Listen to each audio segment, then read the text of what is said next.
Se préparer à la naissance et à devenir parent, c'est à partir de toutes les informations et de tous les conseils qu'on a pu recevoir pendant la grossesse, c'est être capable de visualiser la venue au monde de son bébé. Et on sait que chaque couple a son vécu, son histoire et du coup par là même des attentes particulières.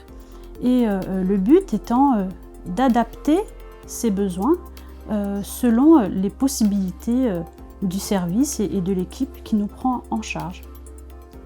On sait que tout n'est pas possible, mais on essaye de faire en sorte qu'un maximum soit fait pour que les choses se passent au mieux et qu'on réponde aux besoins des futurs parents.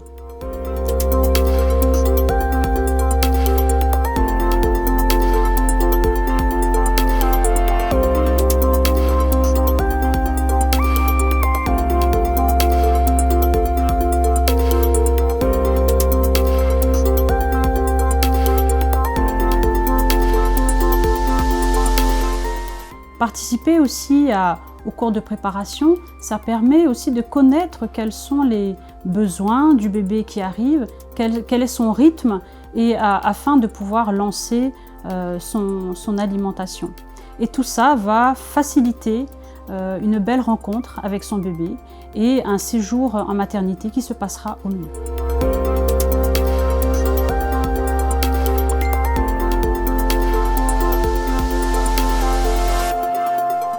Le père a une place primordiale auprès de la future maman dès le tout début de travail, jusqu'à l'accouchement et même après l'accouchement. Parce que le papa représente un soutien, il est son pilier, il est son repère. Et par cette participation à cette épreuve, le papa il se sent souvent valorisé.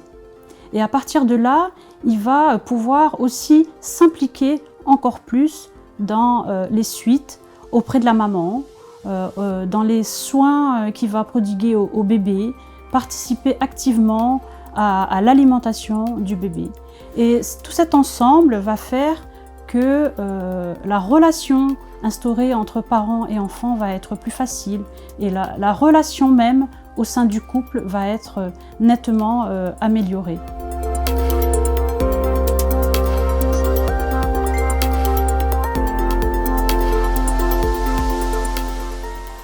Pour faciliter le travail de la future maman, il y a différentes petites astuces. Tout d'abord, la présence du papa, qui représente un soutien, qui va prodiguer différents massages pour relaxer la maman.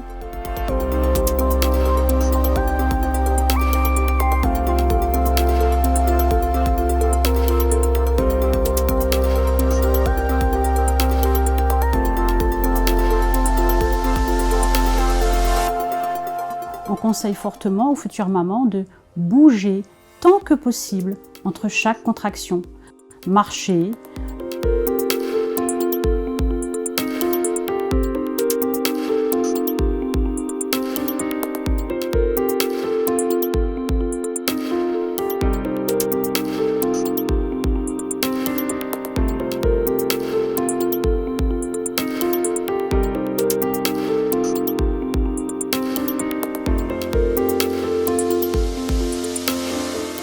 utiliser un ballon pour mobiliser son bassin autour des différentes articulations qui bougent autour de bébé et qui va permettre au bébé de trouver un axe idéal pour s'engager et pour naître.